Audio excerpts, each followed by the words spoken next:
videografi. Ini bonus sedikit. Bagaimana kita membuat video? Pertama, ada 3 proses penting dalam videografi. Ketika kita akan men-shoot, pastikan kita punya konsep gitu ya. Ada praproduksi, ada produksi, dan pasca produksi. Pertama, praproduksi kita harus punya gagasan. Jadi kita bawa kamera, kita akan bayangkan video akhirnya nanti jadi apa. Kemudian kita bayangkan naskahnya, kira-kira ya wes nanti gambarnya kira-kira ada gambar Pak Abdul Khalik baru meresmikan apa, kemudian urutannya seperti apa. Kemudian ini harus ketat, misalnya urutannya gambarnya, storyboardnya, nanti kira-kira kalau jadi video 3 detik disambung-sambung. Oh ya, untuk software untuk mengedit, saran saya coba pakai yang murah, pakai Wondershare Filmora, 1 license sekitar 500.000. Tapi kalau pakai license lifetime untuk 6 komputer, itu 1,8 juta. Itu udah lumayan, kalau mau bikin video-video yang standar YouTuber itu Wondershare Filmora udah bagus banget.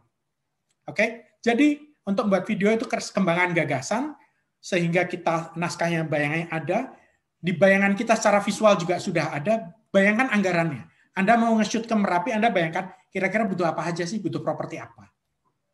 Kemudian pilih kru, ini yang ideal ya. Kalau kita mau berangkat bertiga juga nggak apa-apa. Tapi pilih kru, ada yang bisa nyiapin lighting, ada yang nyiapin mikrofon, ada yang mungkin nyetir mobil gitu. Kemudian siapkan shot list. Anda akan membayangkan syuting di mana saja karena waktu syuting itu terbatas. Kalau Bapak, Ibu dan saudara-saudara mau melihat film, coba di YouTube, film yang saya dulu ikut menjadi produser, web series namanya Murid 5. Murid 5 web series dalam rangka kampanye standar pelayanan minimal pendidikan dasar. Maka film itu hanya di-shot dalam waktu 3 atau 4 hari. Gitu. Menjadi sebuah film web series sepanjang 17 seri. Tapi itu bisa bercerita. Padahal objeknya hanya di 3 tempat. Tapi bisa dikesankan itu bisa di mana-mana. Karena udah disiapkan. Kalau syuting di Pakem, nanti shotnya untuk adegan nomor 1, adegan 17, adegan 20. Nah, untuk syuting di tepi Pajangan, adegannya adalah nomor 15, jadi sudah disiapkan shortlistnya, akan di-shot di sana. Nah, objeknya cuma 3 tempat padahal, tapi bisa jadi 4 tempat. Tapi bisa jadi cerita yang bersambung karena ada shortlistnya. Pilih lokasi, tata artistiknya. Kemudian produksinya adalah, pertama pencahayaannya bagus. Kemudian kuasai dasar teknis yang sudah saya sampaikan tadi, komposisinya juga, movement. Bagaimana bergerak videonya, bagaimana jangan goyang, kalau bisa pakai tripod, kalau memang akan memunculkan nuansa sinematik movement ya bergeraklah gitu. Tapi kalau bisa pakai stabilizer, tata suara yang ideal, sutradaranya juga harus tahu kameramennya kira-kira dia harus nge-shoot apa saja, dia harus mendirect dengan benar.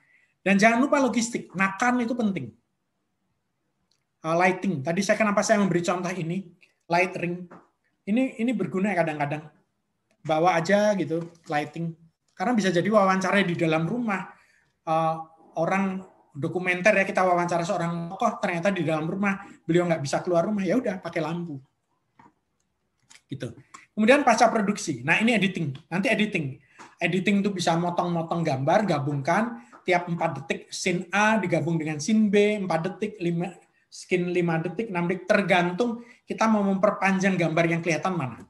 Kemudian tambahkan efek khusus, misalnya pen ke transisi, blur kanan kiri, kemudian transisinya mungkin naik turun, curtain gitu, bisa beri judul teks, subtitle, kemudian tambahkan suara, kemudian diekspor, mau jadikan AVI, file AVI, atau jadikan MPEG gitu, atau dijadikan file untuk Instagram gitu, silahkan. Ini pasca produksinya. Sedikit saya singgung karena ini sudah jadi kekinian, terutama buat yang akan menjadi admin medsos. Jadi ini saya singgung.